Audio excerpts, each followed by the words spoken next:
in the Islamic tradition, we know that Allah has infinite names, but the Asma Allah al-Husna, the most beautiful of these, are the 99 names revealed in the Quran. And the Prophet ﷺ said that Allah has 99 names, and whoever preserves them enters the garden. So what does it mean to preserve these names? What does it mean to preserve them?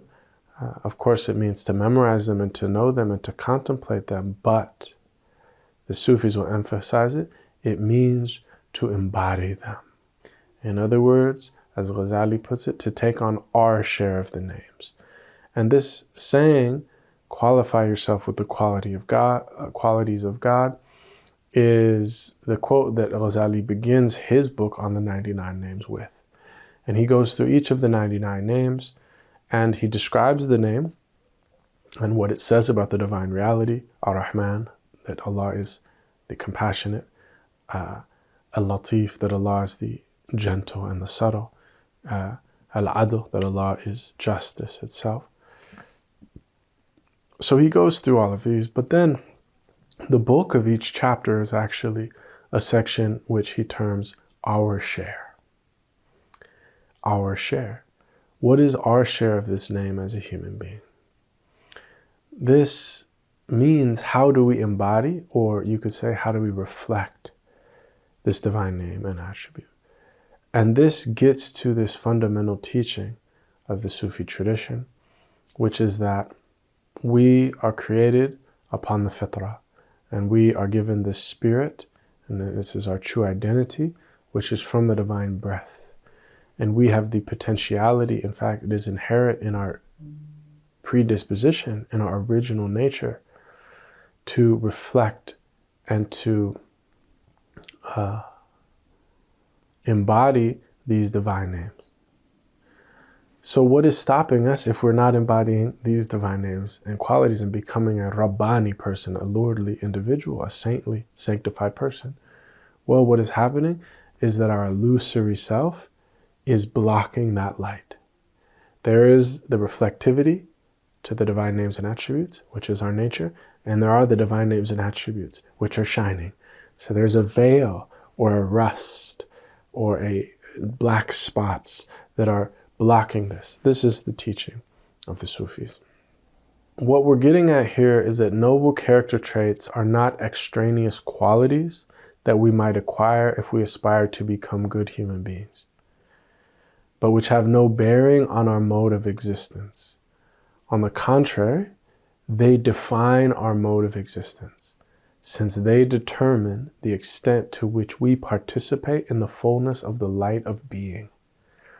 Now, this is somewhat philosophical language, but the way that we can think of this is that when we teach someone, a child, about religion or about virtue or about spirituality, the very first level is, be nice, don't be mean, be good, don't be bad, right? If you're good, you get candy. If you're bad, right, you get time out.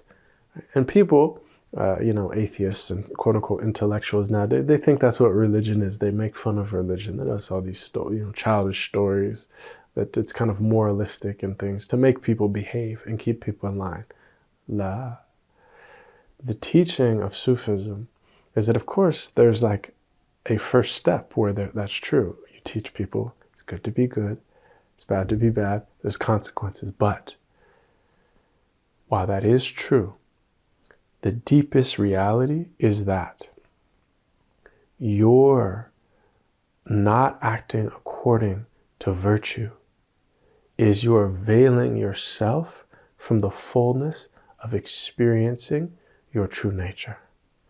In other words, it's ontological, that your state of virtue defines your mode of being, your level of awareness, your level of reflectivity of the light.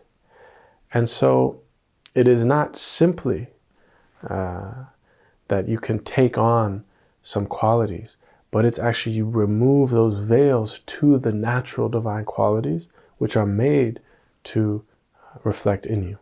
And this is why this hadith, خَلَقَ اللَّهُ آدَمَ عَلَى صُورَتِهِ. فَإِنَّ اللَّهَ خَلَقَ آدَمَ عَلَى صُورَتِهِ, in another narration, that Allah created Adam upon his surah, which is usually translated as form. Now there's a lot of commentary on that. You find this also in the Christian tradition. The point here, as the Sufis comment on it, is that we are created upon the divine name, the name Allah. And the name Allah is the proper name of Allah, which includes all of his names. Meaning, we are created as the being which has the potential to reflect all the divine names and qualities in harmony. Whereas everything in existence reflects some of the divine names. Nothing in existence but the human being can reflect all of them. And this is why the human being was created and given the Spirit. The Spirit is the reason that we can do this, and then taught the names, all of them, and then the angelic beings of light were commanded to bow in the origin story within the Quran.